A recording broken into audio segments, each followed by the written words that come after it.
Oh, yeah! Hey, and welcome to another episode of Spare from the Past. It, and once again, the real randomized and a very appropriate pay per view for this week because we had Vengeance Day on Saturday, so we're talking about Vengeance 2006 Day. I Mhm. promise I didn't rig the reel for that to happen because, but it just Happy coincidence. yeah, well, I mean, it was one of those ones like I'm pretty sure last year we had a SummerSlam pop up around that SummerSlam of that year too. Nice, nice. Very appropriate. So I love it when these coincidences happen. But I've got hmm Matt Majo here. Matt, how's it going? I'm doing pretty good, man. Just finished the pay-per-view, so this is pretty fresh in my mind. Yeah. And one thing I was told I'm going to start doing now is I'm going to sort of paint a picture of what else is sort of happening in the world of pop culture on this day. So Hmm. on this day of June the 25th, 2006 was when the pay per view happened. The number one movie, I'm assuming it was worldwide anyway because it's a pretty big movie, but it was Click. But I know it was definitely number one in the America. But yeah, the number one song on the Billboard Hot 100 was "Hips Don't Lie" by Shakira, and the number one album was "December Underground" by a band called AFI, which I've not heard of. Did you say AFI? AFI, yeah, Yeah, that is a punk rock band from way yeah. back in the day. But yeah, that I didn't go into in depth to any other stuff that was happening around this time. I don't think there was anything other important happening in here anyway. But so getting into this pay per view, our first match we had on the card was Randy Orton versus Kurt Angle. And yeah, this was a match like I think I thought it was still a pretty good match. It was kind of slow to get started because Orton was doing the thing where he just kept on coming in and out of the ropes a lot. hmm Um, but the match itself, once it got started, it was pretty good. But Matt, what did you think about the match? So I'm gonna be just a little bit. Was watching when this was going on. Didn't watch the pay-per-view live. Only saw it once. So there's a lot of this I didn't remember happening until I saw the DX. That was like the only thing I remembered. So all this was fresh storyline wise. So I'd forgotten that these two had faced each other. And I thought it was a good solid opening match. They had good chemistry together, and I wish we saw it more. And I hate Kurt Angle's theme. Yeah, his theme is one of those ones like it's sometimes it like, but it's just one of those ones that's just pretty boring theme in Yeah, general. don't mess with perfection. Um, but then next up, and we're going to get a few other ones now of backstage segments, which in this day and age do not age well, which is the first, which is Nope. pretty much. I forgot uh, a lot of this stuff. yeah, because we had a backstage segment with Vince McMahon talking about taking vengeance out on DX, and had a kid in a wheelchair wearing a DX t-shirt comes in and talks to Vince about the pay per view and all that. Then Vince, thinking it's a prank that are set up by DX, pushes the kid away down a hallway. Then you had Coach comes in with the penis pump thing, which will come into play in a later segment. And then talks about a family friend who happens to be in the buildings. It was just a very awkward segment. Now it's like, especially with Vince being Yep. just Very awkward, but very of the time. Like yeah. this was the norm in wrestling at the time. Oh yeah. No, it's one of those not like get as a norm, but it's like, and I'm not gonna lie, I was still entertained by the segment. I do still think it was entertaining for Vince, just sort Right. of Of course. in the If wrong you end. separate it, oh yeah, some of it Yeah, can be like okay, you can chuckle, but some of it you're right, you're like ugh. yeah. But moving in, then we had Umaga versus Eugene, which Eugene, for whatever reason, is managed by Hacksaw Jim Duggan, Doink, and Kamala. Well, it was because Eugene's thing was he was a fan and like all these legends were always going to help him out, and so the story of this was they were coming in to help him against this monster, but clearly the monster, won. Yeah. But yeah, it it's one of those ones like and I actually stumbled across it just recently, but apparently who's that played Eugene has a TikTok account where he talks about backstage. Hmm. I did not know that. Yeah, I stumbled across. I think it's called Behind the Scenes of Eugene or something like that. But but the match itself, it was it was a decent like squash match. Like Yeah. no one ever expected Eugene to win at all. No. Although it's one of those ones, I did kind of expect the managers to come into play, which they didn't. But Matt, what did you think about this match? So this was fun, interesting to watch because this was at the very beginning of Umaga's push. Where like he didn't have as much tattoos. He had Armando Estrada as his manager. So yeah, once I realized that, I knew there was Eugene had no chance in hell. But then that's the kind of character Eugene was. Um, yeah, this was fun. This was fine for what it was. It was it was all right. But yeah, then after the match, we had Duggan and Doink coming in to try and take out Umaga. Umaga took out both of them easily. Then but when Kamala came in, like his Amado told Umaga to leave and just let. I don't know if it started a feud of him against Kamala or anything, but No. Well, Kamala was not in the best of health. yeah. He ended up like a few years later losing one, if not both of his legs due to diabetes. So I'm wondering if maybe it was like, that's as much as he could do. Yeah. But next up, we had a short backstage segment of Mick Foley reading excerpts from Ric Flair's book where he talks trash about Mick Foley, which it is what it is. It was leading into the next match anyway, which was Ric Flair versus Mick Foley, and which was a 3 out of falls match, which I think I always love these 3 out of falls matches where it's like you have one person getting a fall, then have it alternate. Although in this case, like it just ended because Mick Foley got himself disqualified,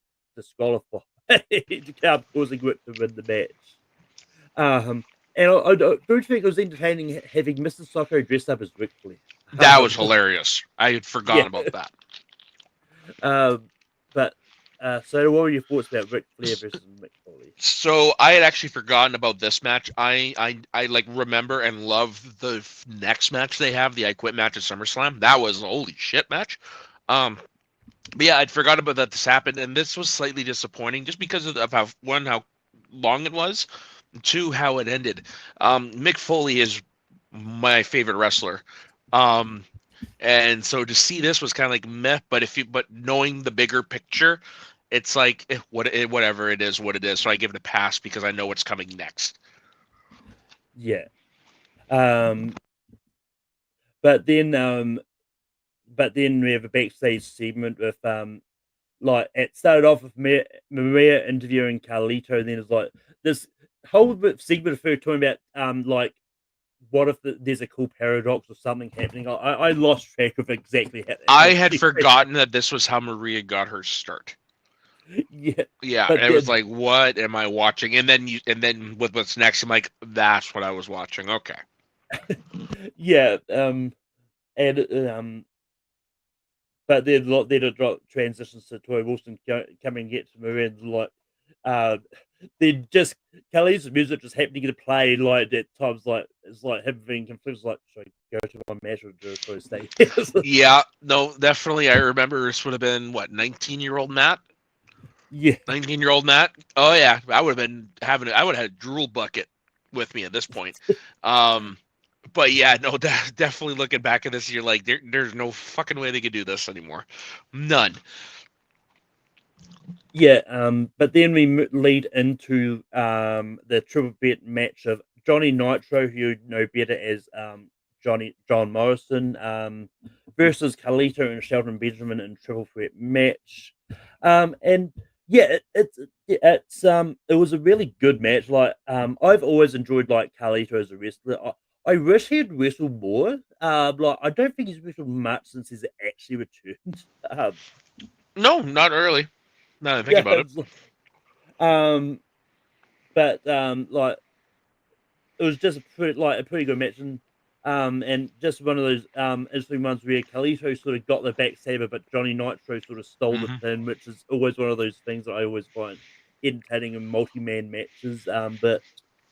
So what are your thoughts about Johnny Nitro versus Carlito and Shelton? So this was my match of the night. I had a lot of fun with this match. This is Johnny Nitro at the beginning of his singles push. So this is like very, very early into that, only like maybe a couple months in. Um, and the thing, yeah, Carlito, man, he could have been great, but he had that reputation of being lazy at the time. And you just forget how good Shelton Benjamin was. Like he's good now, but like how good he was back then. Yeah, That spot with the superplex German in the corner, man, that was impressive. I don't think I've seen that one since. yeah.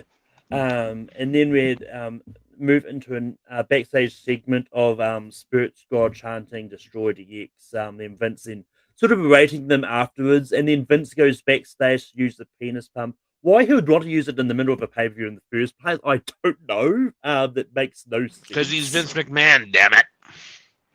Well, yeah, true, and I don't think I would have ever heard. I don't is I never thought I'd ever hear the phrase "booby trapped penis pump" on it said on commentary. Me neither. That made me laugh. But you got to understand at this time when DX came back, their whole thing was Vince loves cocks. So everything was about the penis at this time. So Yeah, it very much plays in line, but yeah, you're just like, oi, oi. yeah, 2006 wasn't that long ago. no. um, and then next up we had RVD versus Edge, and this is one of those ones when they're doing the whole promo thing at the start, like with Edge talking about the live sex celebration. I thought this was the match which did it, but I was then ultimately mistaken because That was obviously before. Edge didn't. Oh, it was before this. I believe it was. Yeah, because Edge had won the title earlier in the year, and I believe that's when he won. Uh, That's when he did it. yeah. So it must have been talking about doing another one or something. Hmm. Then. But the match, I thoroughly enjoyed this match. I think this was good, and it's one of those ones which makes me miss Edge in the WWE. I don't know who this Cope is. He's doing a really good impersonation of Edge. um, Ah, but but yeah, and it's one of those ones like Arvid is one of those guys like I've always enjoyed wrestling. I don't know if he can wrestle anymore or if he's just doesn't he want still to. does some like one-offs. Like he can Yeah, still go, not go like he used to, but he can still go. yeah, but it was entertaining. But Matt, what did you think of RVD versus Edge? So this was my second favorite match. Again, 19-year-old Matt would have needed the drool bucket. Because of Lita. Um, and I'm watching this match, and I was thinking, I wish we'd have gone more with these two. But unfortunately, this is around the time that RVD got busted for pot with Sabu. That led to him getting stripped of the titles. And but yeah, no, this was a very solid match. I was thoroughly entertained by it.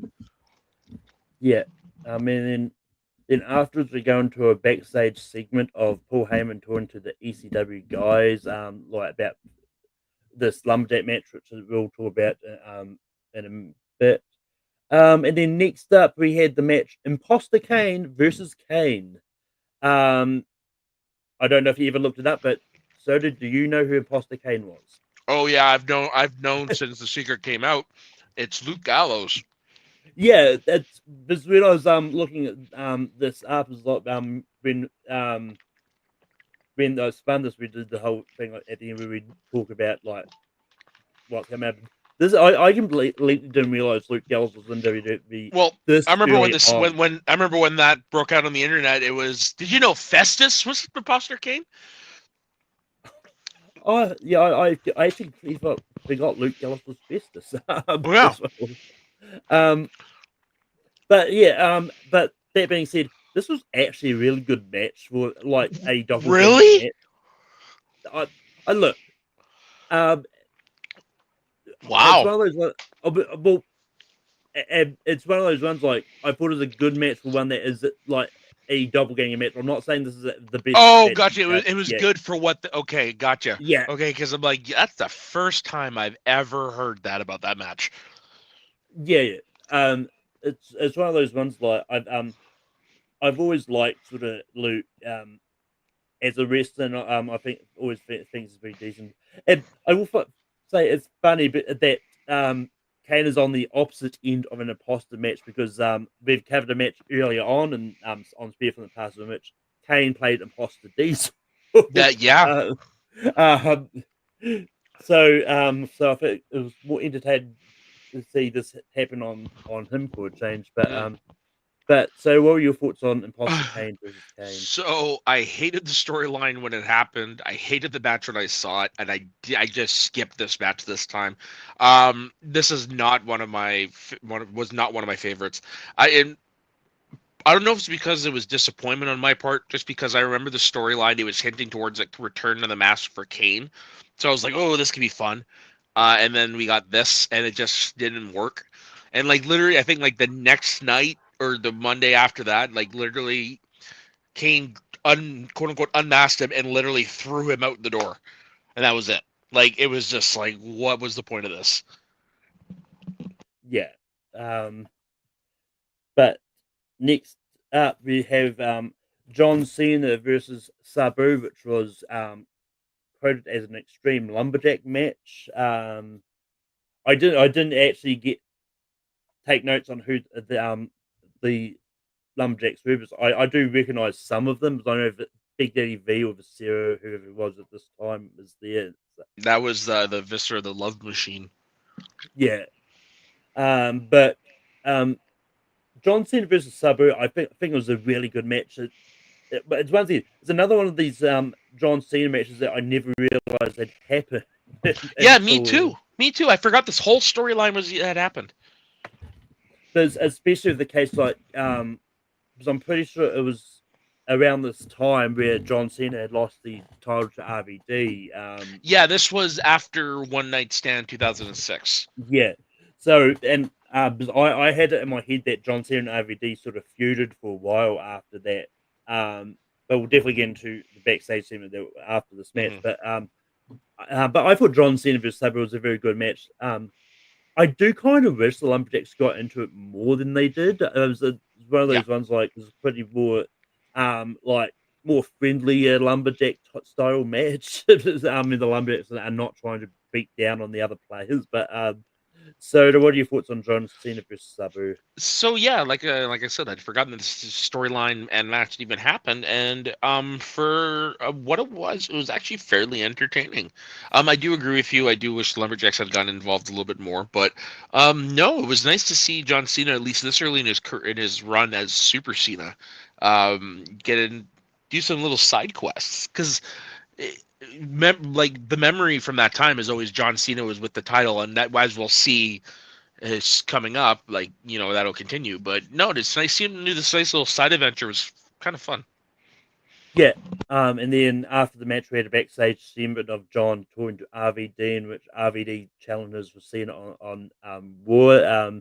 I'm assuming it was the War after this pay per view. Yeah. So what this led to was it ended up being a triple threat match because Edge joined in, and I believe it was Edge that won the title.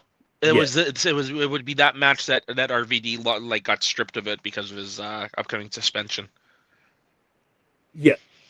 And then after that segment, we had DX, which was Triple H and Shawn Michaels, defeating the Spirit Squad, which was Kenny, Johnny, Nikki, Mikey, and Mitch.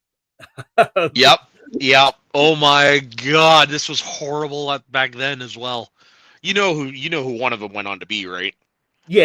I Okay. know Dolph Ziggler was one of them. Yeah, and actually, Kenny still works for WWE as a talent as an agent in the back. Yeah. Um, but yeah, this is look. I remember seeing this match sort of in a vacuum on one of the DX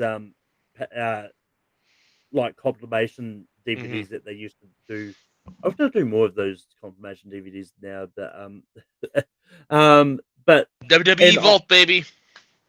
yeah, but I remember being sort of entertained by this by this match personally. Like it's one of those ones. The Spirit Squad was always meant to be this joke squad faction where Yeah. so I believe they're the tag champions at the time anyway. Yeah, they were.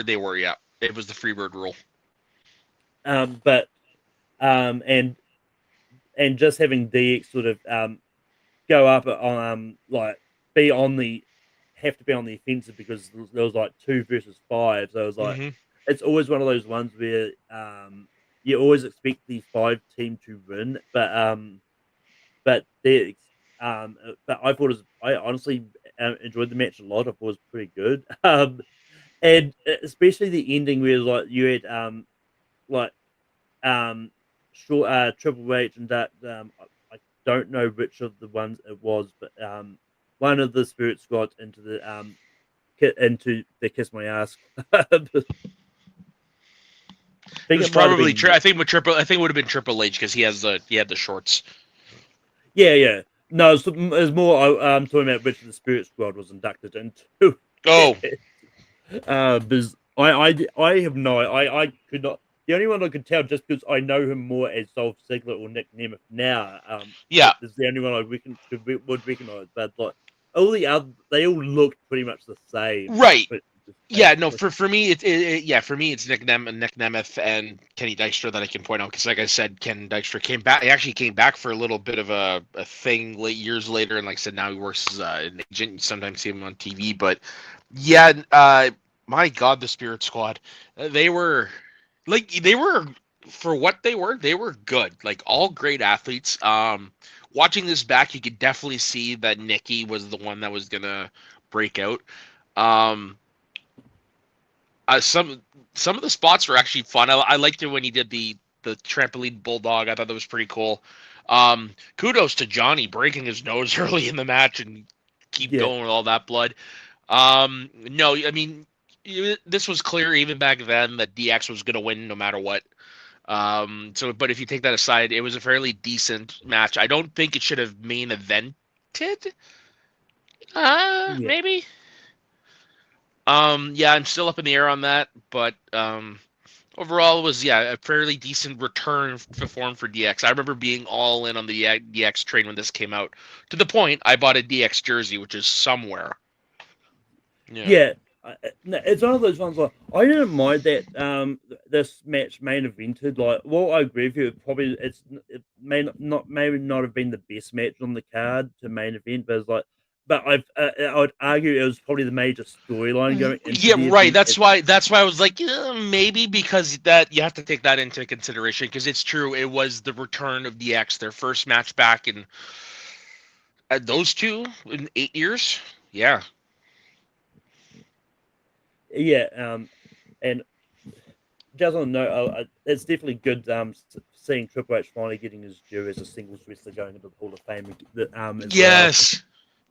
Yes, as finally because for a long time he was my favorite wrestler, but it turns out it's because of Mick Foley he's my favorite wrestler. Hence, but yeah, no, I've been a Triple H fan since I started watching on the regular in January of 2000. That program with Mick Foley going to the Royal Rumble, man, like that won me over with Triple H, and I've been a big fan of his since then. I didn't even hate the quote unquote reign of terror just because I kind of knew a little bit about the history of wrestling back then, so I could definitely see the similarities to other things with his reign. So it didn't really bother me. But yeah, man, the guy's got a great career. Definitely deserved it. Wish he'd have gone out, retired a better way, but you can't argue. Good health, he deserves it. Yeah. And it's one of those ones like I like it even more that it wasn't Triple H's idea to put himself into the Hall of Fame. It was Nick Khan Nick Khan made the call, which is that's the only way it would happen. I also love it even more that Triple H got his own back on The Undertaker by. God, yeah, he got him back on ESPN and made him cry on national TV. Yeah, no, I agree. That was I've rewatched that announcement a couple times. That was she also deserves it. She does. When Yeah, you look back, I didn't think so at the time. But yeah, no, when you actually look back and you reflect on it and whatever, she definitely, yeah, every accolade that they say is 100% true. She definitely does deserve it. Forget the fact she's the Undertaker's wife. Who cares? She deserves to yeah, be in there. You remember yeah, her, like you it, remember her from that time. yeah, and it's one of those ones like, I'm of the opinion that like I think like anyone who's had any kind of impact in WWE deserves to be on the Hall of Fame. Like One hundred even percent. like even if it's a comedy wrestler like Eugene, like I would argue Eugene deserves to be Yeah. inducted at some stage. There's Like one that's heavily rumored that to finally enter, they've been, glaringly missing since day one, is Demolition. I grew up on Demolition, and to see that now they've signed the Legends contract, which leads to the possibility of the Hall of Fame, it's like finally. And yeah, and there's also, I heard a rumor that even China might be a consideration. yeah, and I mean it's one of those ones like and on a different note with this new partnership they've got with TNA, I wouldn't be surprised if we see the Hardys inducted at some stage. Oh yeah, well even it's going to be happen no matter when it happens. Yeah, Um, yeah, so no, that's going to be a given for sure. yeah. So I mean, the possibilities of people who could get inducted. Oh, totally. Uh, yeah, and I mean, there's some people I'd like to see inducted, but at the moment because they're in other companies which kind of are feuding with WB at the moment, AEW, like there's some like I don't see any of them being inducted anytime Oh no, not soon. anytime soon, not till they retire. Like Chris Jericho, Yeah, even though he says publicly he doesn't care, he'll be like he'll be happy. Him, Gold Dust. Moxley's gonna gold, 100% gold dust. Like he deserves as soon as he retires, put him in. Yeah, Um, Moxley will definitely go in as part of the Shield. Like that's gonna go in on its own. Um, yeah, I could, Sasha Banks, right? Mercedes Moné. yeah. But with that, one thing I was like to do, if you could go back in time, is there any booking decision you'd like to change in this match? Whether it's changing the outcome of a match or just moving a match up the card or something. Yeah, honestly, I would have booked the 2 out of 3 falls match better. I would have kept the stipulation, but I would have had it last a little longer. Well, probably about at least twice as much, make it 15 minutes. And actually have a decent story. Like I said, I forgive it because I know what's coming next, but Mick Foley and Ric Flair, this match should have been better than what it was.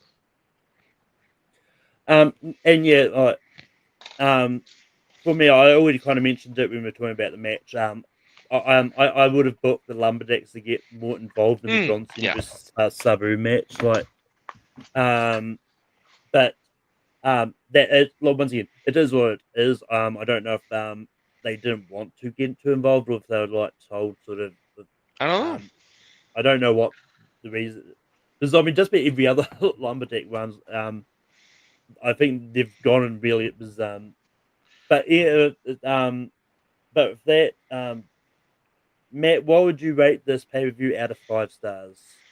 I give it 3.5. It had more good matches than bad matches, but the good matches weren't necessarily great.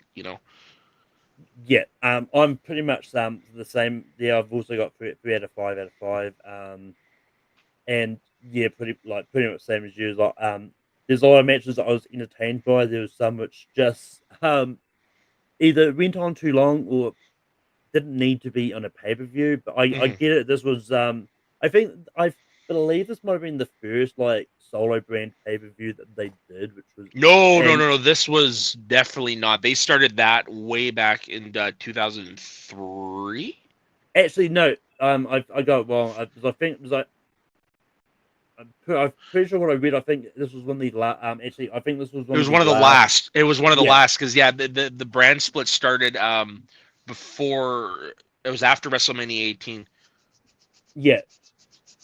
But with that, it's time to spin the wheel Yeah. and see what the next pay-per-view I'm going to do. Depending on what comes up, there may be some I'll leave for now. But not this one. It's TLC 2013. Oof. I do not remember that one. I want to say there was probably some Shield match or something. 2013. That's the Shield's first match. Yeah. So Shield's first match. Yeah. Yeah, it's CM Punk versus Shield in a handicap match. That's it. Then we had they've got AJ versus Natalia for the Divas Championship. Big E versus Damian Sandow. Jesus. Cody Rhodes and Goldust versus Big Show and Rey Mysterio, which is a random interesting. The Real Americans, Jack Swagger and Cesaro, and Ryback and Curtis Axel.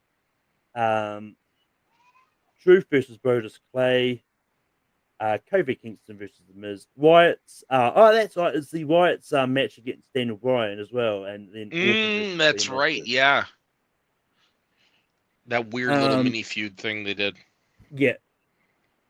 And the last thing that I like doing every 5 episodes is sort of do a rundown of what is the wrestlers that have appeared the most, and the things I've covered on Speed from the past. I will add a caveat to this because I will have an upcoming special episode coming up where I'm going to be talking about the NXT Challenge seasons 1 through 5 with Jacob Cameron and Richie Goodacre. I found some people willing to talk about it with me. So those brave boys. Look, I will say, like, the first couple of seasons, I think we're fine. Then I think it kind of fell off. It's to think where that brand, how far that name has come. Yeah. So, which means like any wrestlers that have appeared throughout there, it's all going to appear here. So, which is why like the top wrestlers at the moment is pretty much the Nexus. Because Wade Barrett is number 1 with like. Then you had Daniel Bryan, then Heath Slater, David Otunga, Justin Gabriel, The Miz, all tied around there. Darren Young, and yeah. But yeah, there will be interesting. There is an interesting thing that I'm not going to spoil, but it's like because I realized when I was finished rewatching this Divas season, like the actual winner of that match did not wrestle a lot, had a lot of matches on that. Oh God, no. That's why it was kind of like, what are they doing? Like, yeah, even like when you get into the Nexus stuff, they really screwed that up. And people, and John Cena admits it, like it's his fault. Well, I mean, when it comes to Nexus, I don't think they're I'll really screwed up that, but when we get to the NC, we'll get more into that one when we get to up there. You don't think they screwed it up with the SummerSlam 2009 ending? Not really. Not really. It's been all since I've seen that pay-per-view anyway, but it's like okay. But it's one of those where I'm aware that John has said himself that he feels like they screwed it up. I personally don't think they did, but it is what it is. Yeah. We'll get to SummerSlam 2009 at some stage, and we'll talk more about that. But when we get there, but with that is the end of Spare from the Past on this week. We'll be back next week when we talk about TLC from 2013. Matt, where can people find you online? Just at Soda_the_Saxman on Twitter and Blue Sky, and yeah. And you can find me on Take 2 Productions as well. Rank 'em every week. Next week, we're going to be on Saturday again this week. We're talking about the top 12 horror movies from the 2020s to now. And you'll find me on Spare from the Past next week. Again, and then I'll pop up here and there on Movie Hero Network and other places, and that. And yeah, so there's the end of it for this week. But until next time, we'll see you later. Titus had a very busy week here in Saudi Arabia. He's had dinner with many princes.